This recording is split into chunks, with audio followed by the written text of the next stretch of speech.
بسم الله الرحمن الرحيم. من ملعب السلام الدولي يسعدنا ويشرفنا ان نلتقي الكابتن سمير محمد لاعب النادي الاهلي 2003، وانا كنت مبشر له بالصعود للفريق الاول، وفعلا حصل بعدها على طول.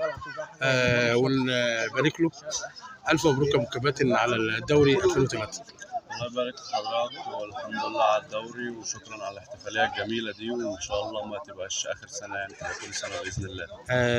الف مبروك. ان شاء الله النهارده احنا هنحتفل بحضرتك، ودي حاجه برضه تشرفنا ان لينا لاعب كبير اسمه سمير محمد في النادي الاهلي. احنا عايزين نعرف تجربتك مع النادي الاهلي يا كابتن سمير.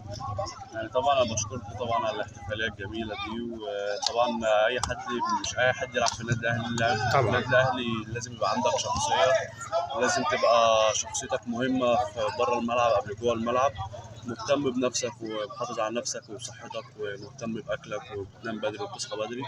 ده اهم حاجه يعني عشان تبقى لعيب كوره كويس وتبقى لعيب في النادي الاهلي يعني. طموحات حضرتك ايه يا ابو كباتن؟ يعني طموحاتي باذن الله اول حاجه ابقى في منتخب مصر طبعا ان شاء الله، وان شاء الله الصعود مع الفريق الاول، يعني ابقى مهاجم من الفريق الاول ان شاء الله باذن الله. ان شاء الله. والاحتراف بالنسبه لك بقى خليجي ايه؟ اكيد طبعا الاحتراف اكيد، بس كل حاجه تبقى خلال النادي الاهلي. يعني لو النادي الاهلي موافق ان انا احترف بره وجالي عروض كويسه ان انا احترف بره، اكيد هتبقى حاجه كويسه يعني ليا، وهبقى موافق اكيد. البلد اللي تحب تحترف فيها بقى فين؟ يعني انجلترا، فرنسا؟ انت يعني انا شايف، انا بحب الدوري الفرنسي قوي، الدوري الانجليزي اكيد، بس بتاخدها واحده واحده. انت ما تيجي تطلع لو جالك الدوري الفرنسي هتاخدها سلمه سلمه، زي محمد صلاح طلع الدوري السويسري وبعد كده راح الدوري الانجليزي، فانت هتاخدها واحده واحده سلمه سلمه، على حسب برضو العروض اللي هتجيلك ساعتها يعني. انا عايز اجي عليك من ورا بقى شويه، مين مكتشفك بقى هنا بالنسبه لاول لعب ليك كان في طنطا؟ كان في نادي طنطا، كان كابتن ابراهيم مصطفى طبعا من صغري معايا في الاكاديميه، وبعد كده رحت نادي طنطا كابتن ابراهيم مرزوق، كابتن علاء صابر الله يرحمه طبعا. كل الناس دي ليها فضل عليها بعد ربنا كبير طبعا. تمام. الكابتن اسلام عبد الغفار سمعت طبعا كابتن اسلام عبد الغفار طبعا كان مع كابتن ابراهيم مرزوق، مع كابتن ابراهيم مرزوق الله يرحمه، مع كابتن عادل ماضي. كل الناس دي مرنتني، يعني كابتن علاء صابر، كل الناس دي ليها فضل عليها بعد ربنا طبعا. حبيبي، صفحه الزمن الجميل وصفحه الكره مع عموره بيهنيوك ويتمنى لكم التوفيق ان شاء الله المستقبل الافضل، ونشوف منتخب مصر ونشوف محترف في احسن دوله في العالم.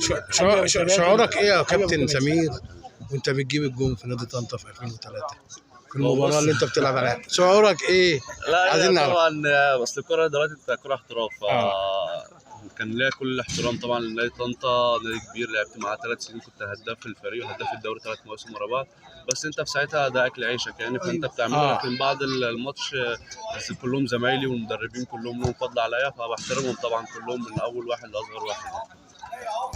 احنا سعداء مباراة الاهلي النهارده بقى. مباراة الاهلي فعلا النهارده ان شاء الله الصعود ان شاء الله باذن الله، ان شاء الله النهارده البطوله الجايه اللي هيك فيها باذن الله. ان شاء الله ان شاء الله الموسم الجديد بلا بتاع ان شاء الله البطوله الجايه تكون فيها يعني. احنا شاكرين حضرتك يا ابو يلا كابتن ممر الشرف، ان شاء الله من تقدم لتقدم، ونشوفك ان شاء الله في احسن نادي في العالم ان شاء الله. توفيق يا كابتن.